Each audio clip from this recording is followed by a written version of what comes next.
తాండూరులో నియోజకవర్గ పరిధిలోని యాలాల్లో వర్గ విభేదాలు బయటపడ్డాయి. దౌలాపూర్ వద్ద సబ్స్టేషన్ ఏర్పాటు చేసేందుకు ప్రభుత్వం సిద్ధం కాగా డిప్యూటీ సీఎం భట్టి విక్రమార్క సబ్స్టేషన్కు శంకుస్థాపన చేసేందుకు వెళ్లారు.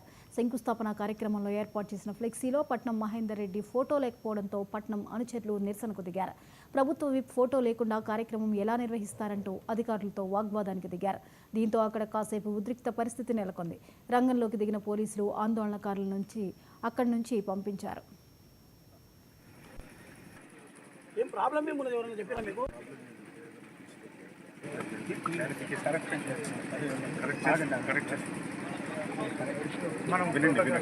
డిమాండ్ ఏం లేదు. ఆయన గవర్నమెంట్ చీఫ్ ఉన్నాడు మహేందర్ అన్న. ఎలక్షన్లప్పుడు ఎక్కడ ఫోటో పెట్టలేదు. Government program official program official protocol ప్రకారం ప్రోటోకాల్ ఏడ పాటిస్తారు.